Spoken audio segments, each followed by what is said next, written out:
প্রতিটা মুহূর্তে, দেশের সংকটকালীন মুহূর্তে বিএনপি এসে দাঁড়িয়েছে। দেশের মানুষ বিএনপির উপরে আস্থা রেখেছে। দেশের মানুষ চেয়েছে যে ঠিক আছে, যেহেতু বিএনপির উপরে আস্থা রাখা যায়, বিএনপিকে আমরা দায়িত্ব দিই। যখনই একটি নিরপেক্ষ নির্বাচন হয়েছে, কম বেশি প্রায় সকল নিরপেক্ষ নির্বাচনে যা দেশে এবং বিদেশে স্বীকৃত লাভ করেছে একটি নিরপেক্ষ নির্বাচন হিসেবে, সেই নির্বাচনের মাধ্যমে প্রতিবার বিএনপি দেশ পরিচালনার সুযোগ পেয়েছে। দেশের মানুষ বিএনপিকে সেই সুযোগ দিয়েছে। প্রিয় সহকর্মীবৃন্দ, আগামীতে সামনে আমরা প্রত্যাশা করি, দেশের মানুষ প্রত্যাশা করে, মানুষের গণতান্ত্রিক অধিকার প্রতিষ্ঠার জন্য সবচেয়ে প্রথম যে পদক্ষেপ সেটি হচ্ছে একটি নির্বাচন, এবং একটি নির্বাচন অনুষ্ঠিত হবে, এবং সেই নির্বাচনের মাধ্যমে দেশের মানুষ সিদ্ধান্ত নেবে যে পরবর্তীতে কাদেরকে তারা, দেশের মানুষ, দেশ পরিচালনার দায়িত্ব দিবে। আমরা বিভিন্ন আলোচনায় দেখি, বিভিন্ন জ্ঞানী গুণী ব্যক্তির, বিভিন্ন বিশিষ্ট জনের আলোচনায় আমরা দেখি, কম বেশি প্রত্যেক মানুষ তাদের বক্তব্যে তুলে ধরেন যে আগামী দিনে বাংলাদেশ জাতীয়তাবাদী দল বিএনপির সবচাইতে বেশি সম্ভাবনা দেশ পরিচালনা করার, সবচাইতে বেশি সম্ভাবনা সরকার গঠন করার, ভোটের মাধ্যমে জয়ী হয়ে। এখন প্রিয় সহকর্মী বৃন্দ, আজকে আপনারা 31 দফা নিয়ে সারাদিন আলোচনা করেছেন। কেন আলোচনা করেছেন? খুব সংক্ষেপে বলতে হলে, এই 31 দফার মাধ্যমে আমরা দেশের পরিবর্তন ঘটাতে চাই, শুভ পরিবর্তন, পজিটিভ পরিবর্তন, যেটি মানুষ প্রত্যাশা করে। এখন এই পরিবর্তনটিতে কোনো জাদু বা ম্যাজিক না যে আমরা বলবো আর হয়ে যাবে। এই পরিবর্তনের জন্য আমাদের নিজেদেরকে প্রস্তুত হতে হবে, আমাদের মন মানসিকতার পরিবর্তন ঘটাতে হবে। প্রথমে যদি মন মানসিকতার পরিবর্তন ঘটাতে হয়, তাহলে সেভাবে আমাদের নিজেদেরকে প্রস্তুত করতে হবে। একটু আগে আমি বলেছি, আপনারা প্রত্যেকে এখানে দেখেছেন, আমি যদি একটি বিষয়কে উদাহরণ হিসাবে নিয়ে আসি, যে আমাদের একজন সহকর্মী, একজন শিক্ষিকা, আমাদের দলের একজন নেত্রী বলেছেন, উনি যখন বিভিন্ন উঠান বৈঠকে গিয়েছেন, বলেছেন অনেক মহিলা খুশি হয়েছে ফ্যামিলি কার্ডের কথা শুনে। আবার কেউ কেউ প্রশ্ন করেছে, সত্যি আপনারা করবেন তো? প্রিয় সহকর্মীবৃন্দ, আজকে আপনারা যারা এখানে আমার সামনে বসে আছেন, আপনারা সহ আরো যারা আমাদের লক্ষ লক্ষ নেতাকর্মী আছে, বিএনপির নেতাকর্মী আছে, এই সকল মানুষকে আজকে এই দায়িত্বটি নিতে হবে। আমাদের বিরুদ্ধে বিভ্রান্তি ছড়ানোর জন্য বহু মহল কিন্তু তৈরি হচ্ছে। আপনারা পোড় খাওয়া রাজনীতিবিদ, আপনাদের বুঝতে বিন্দুমাত্র অসুবিধা হওয়ার কোনো কারণ নেই।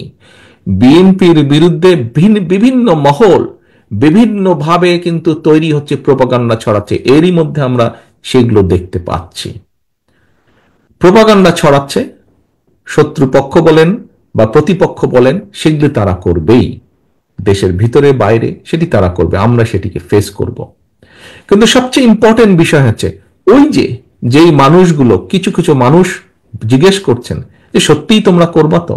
এটি একটি আস্থার বিষয়। এখানে একজন প্রশ্নকর্তা ব্যাংকিং বিষয় নিয়ে বলেছেন, আমি তখন বলেছি যে ব্যাংক এমন একটা বিষয়, আস্থাটা ধীরে ধীরে গড়ে তুলতে হয়, অর্থনৈতিক বিষয়। ঠিক ভোটের বিষয়টা এরকম, আস্থাটা ধীরে ধীরে গড়ে তুলতে হয়। সহকর্মীবৃন্দ, এই আস্থা ধরে রাখার দায়িত্ব কিন্তু জনগণের না।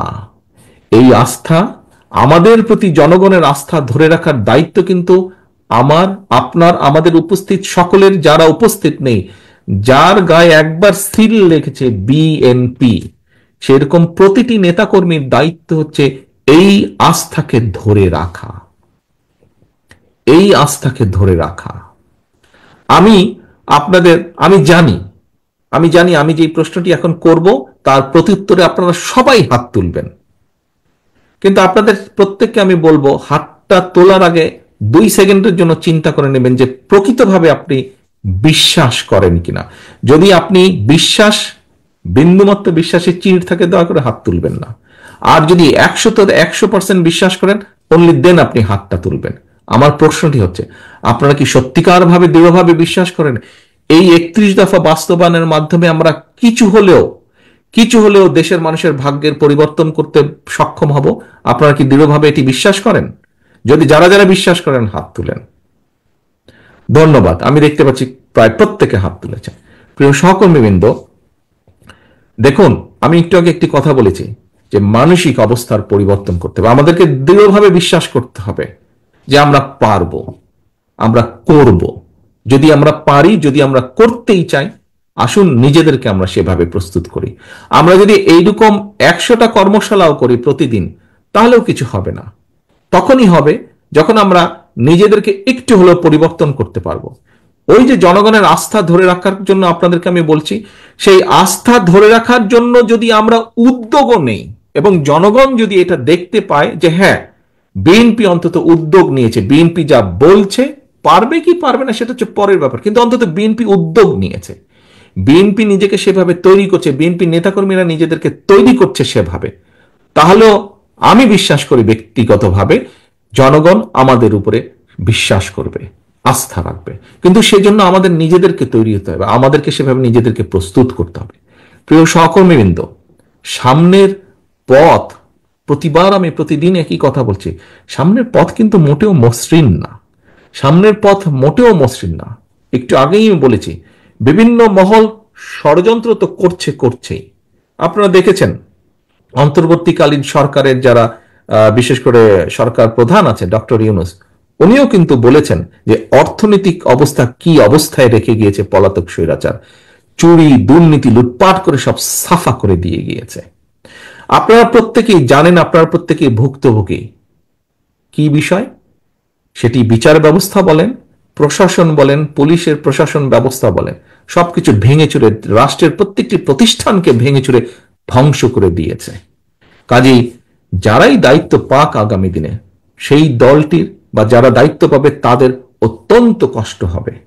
কিন্তু এই কষ্ট আমরা তখনই হাসি মুখে, এই কষ্টকে আমরা সহজ করে নিতে পারবো আমরা যদি সকলে ঐক্যবদ্ধ থাকি।